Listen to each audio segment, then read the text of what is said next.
ये सफलता किसानों और श्रमिकों की अथक मेहनत, नीति निर्माताओं और उद्यमियों की दूरगामी सोच तथा देश के दूरदर्शी नेतृत्व के बल पर ही संभव हो सकी है।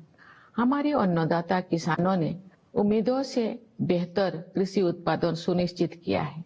ऐसा करके उन्होंने भारत को कृषि क्षेत्र में आत्मनिर्भर बनाने और हमारे देशवासियों को भोजन उपलब्ध कराने में अमूल्य योगदान दिया है। हाल के वर्षों में इंफ्रास्ट्रक्चर को काफी बढ़ावा मिला है। सुविचारित योजनाओं एवं प्रभावी कार्यान्वयन ने सड़कों और राजमार्गों, रेलवे और बंदरगाहों का जाल बिछाने में मदद की है। भावी प्रौद्योगिकी की अद्भुत क्षमता को ध्यान में रखते हुए सरकार ने सेमीकंडक्टर और आर्टिफिशियल इंटेलिजेंस जैसे कई क्षेत्रों को बढ़ावा देने पर विशेष बल दिया है। साथ ही स्टार्टअप्स के लिए एक आदर्श इकोसिस्टम भी बनाया है, जिससे उनके विकास को गति मिलेगी। इससे निवेशकों में भारत के प्रति आकर्षण और अधिक बढ़ गया है। बढ़ती हुई पारदर्शिता के साथ बैंकिंग और वित्तीय क्षेत्रों की कार्यकुशलता में वृद्धि हुई है। इन सभी बदलाव में अगले दौर के आर्थिक सुधारों और आर्थिक विकास के लिए मंच तैयार कर दिया है, जहां से भारत विकसित देशों की श्रेणी में शामिल हो जाएगा। तेज गति से हो रही न्यायपूर्वक प्रगति के बल पर वैश्विक परिदृश्यों में भारत का कद ऊंचा हुआ है। G20 की अपनी अध्यक्षता के सफलतापूर्वक संपन्न होने के बाद भारत में ग्लोबल साउथ को मुखर अभिव्यक्ति देने वाले देश के रूप में अपनी भूमिका को मजबूत बनाया है। भारत अपनी प्रभावशाली स्थिति का उपयोग विश्व शांति और समृद्धि के विस्तार हेतु करना चाहता है। मेरे प्यारे देशवासियों, हमें संविधान निर्माता डॉक्टर B.R. अम्बेडकर के शब्दों को भी सदैव याद रखना चाहिए। उन्होंने ठीक ही कहा था और मैं उन्हें उद्धृत करती हूँ। हमें अपने राजनीतिक लोकतंत्र को सामाजिक लोकतंत्र भी बनाना चाहिए। राजनीतिक लोकतंत्र तब तक नहीं टिक सकता जब तक कि उसके आधार में सामाजिक लोकतंत्र ना हो। राजनीतिक लोकतंत्र की निरंतर प्रगति से सामाजिक लोकतंत्र को मजबूत करने की दिशा में की गई प्रगति की पुष्टि होती है। समावेशी भावना हमारे सामाजिक जीवन के हर पहलू में दिखाई देती है। अपनी विविधताओं और बहुलताओं के साथ हम एक राष्ट्र के रूप में एकजुट होकर एक साथ आगे बढ़ रहे हैं। समावेश के साधन के रूप में अफर्मेटिव एक्शन को मजबूत किया जाना चाहिए। मैं दृढ़ता के साथ ये मानती हूँ कि भारत जैसे विशाल देश में कथित सामाजिक स्तरों के आधार पर कलहों को बढ़ावा देने वाले प्रवृत्तियों को खारिज करना होगा। सामाजिक न्याय सरकार की सर्वोच्च प्राथमिकता है। सरकार ने अनुसूचित जातियों, अनुसूचित जनजातियों और समाज के अन्य हाशियों के वर्गों के कल्याण के लिए अनेक अभूतपूर्व कदम उठाए हैं। उदाहरण के लिए प्रधानमंत्री सामाजिक उत्थान एवं रोजगार आधारित जन कल्याण यानी PM सूरज का उद्देश्य हाशिए पर के लोगों को सीधे वित्तीय सहायता प्रदान करना है। प्रधानमंत्री जनजातीय आदिवासी न्याय महाअभियान यानी PM जनमन ने एक जन अभियान का रूप ले लिया है। इसके तहत विशेष रूप से कमजोर जनजातीय समूह यानी PVTG की सामाजिक आर्थिक स्थितियों में सुधार के लिए निर्णायक कदम उठाया जा रहा है। National action for mechanised sanitation ecosystem यानी नमस्ते योजना के तहत यही सुनिश्चित किया जाएगा कि किसी भी सफाई कर्मचारी को सीवर और सेप्टिक टैंक की सफाई के जख्म भरे काम को हाथों से नहीं करना पड़ेगा। न्याय शब्दों के सबसे व्यापक अर्थ में अनेक सामाजिक आयाम सम्मानित है। उनमें से 2 आयामों पर मैं विशेष रूप से जोर देना चाहूंगी। वे आयाम है स्त्री पुरुष के बीच न्यायपूर्ण समानता तथा क्लाइमेट जस्टिस। हमारे समाज में महिलाओं को केवल समानता का ही नहीं बल्कि समानता से भी ऊपर का दर्जा दिया जाता है।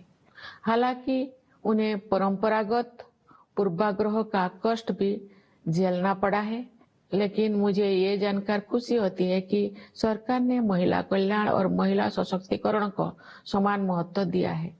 पिछले दशक में इस उद्देश्य के लिए बजट प्रावधान में 3 गुना से अधिक की वृद्धि हुई है। श्रमबल में उनकी भागीदारी बढ़ी है। इस संदर्भ में जन्म के समय बेटियों के अनुपात में हुई उल्लेखनीय सुधार को सबसे उत्साहजनक विकास कहा जा सकता है। महिलाओं को केंद्र में रखते हुए सरकार द्वारा अनेक विशेष योजनाएं भी लागू की गई है। नारी शक्ति बंधन अधिनियम का उद्देश्य महिलाओं का वास्तविक सशक्तिकरण सुनिश्चित करना है। जलवायु परिवर्तन एक यथार्थ का रूप ले चुका है। विकासशील देशों के लिए अपने आर्थिक प्रतिमानों को बदलना और भी अधिक चुनौतीपूर्ण है। फिर भी हमने उस दिशा में आशा से अधिक प्रगति की है। ग्लोबल वार्मिंग के सबसे गंभीर कुप्रभावों से पृथ्वी को बचाने के लिए मानव समुदाय द्वारा किए जा रहे संघर्षों में अग्रणी भूमिका निभाने पर भारत का गर्व है।